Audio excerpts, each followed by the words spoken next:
नाज़रीन दस दिए कि अल्हम्दुलिल्लाह अल्लाह पाक दा करम है कि रहमानी वेलफेयर ट्रस्ट बने और इस ईद तो पहले कई हज़ार लोग जिहड़े मुस्तहिक सन उन्होंने रमज़ान पैकेज दिते गए, ईद गिफ्ट पैकेज दिते गए और अल्हम्दुलिल्लाह रहमानी वेलफेयर ट्रस्ट दे कायदीन हाजी सैफुल्ला ज़िया साहब ने 1000 लोगों के घरों के विच जाके ते उन्होंने राशन दिता कि वो अपनी ईद के दिन गुजारन, अपनी रमज़ान के दिन गुजारन।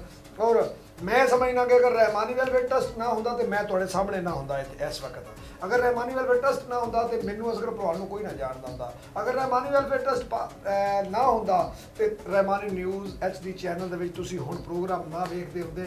ये अल्लाह तबारक व तआला दे ने साडे ते करम कीता। हाजी सैफुल्ला ज़िया साहब, तारक साहब, सेठ खान साहब और बंदा नाचीज़ असीं अल्लाह ने करम कीता, उन्होंने सोच रब ने दी कि यार जिंदगी च कोई इस तरह का काम कर जाइए कि इसदा भला हो जाए। और अल्हम्दुलिल्लाह अज साढ़े 7 फ्री दस्तरखान ने जिथे हज़ारां की तादाद के लोग फ्री जोड़े ने बिल्कुल फ्री खाना सुबह दोपहर शाम खा रहे हैं और बेशुमार एम्बूलेंस सर्विस के लोग फायदा उठा रहे हैं। बेशुमार बच्चे जोड़े ने एजुकेशन ले रहे हैं।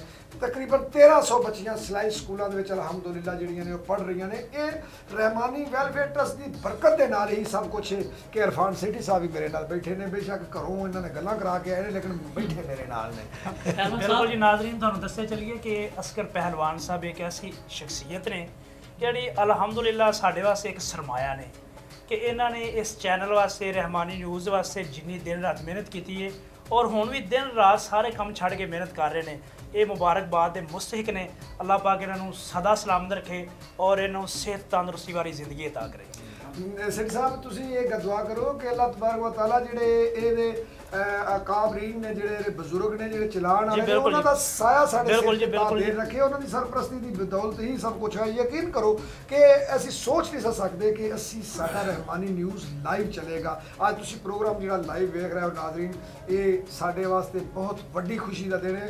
और जिस दिन असीं लाइव ट्रांसमिशन शुरू की तो मैंने उस दिन पूरी रात खुशी के नाल नींदर नहीं आई कि या अल्लाह तेरा लख लख शुक्र है कि असी नाचीज़ बंदे तेरिया रहमतां दा सदका असी तेरे बंदियां दी खिदमत की। तू सानू इन्ना इस लायक समझिया कि तू सानू गुजरांवाले दे दिल दे विच DC ऑफिस के नज़दीक मेन गुजरांवाला दे विच इतना वड्डा सानू दफ्तर दे दिता। एक और असी जेड़े लोगों को बोलन दा नहीं पता असी उन्होंने कह रहे हैं कि यार आओ एंकर बनो, आओ नात खां बनो, आओ तुसी जो भी कर सकते हो बेलौस पैसों तो बगैर आओ, असीं तुहाडी इंशाअल्लाह वेलफेयर करांगे।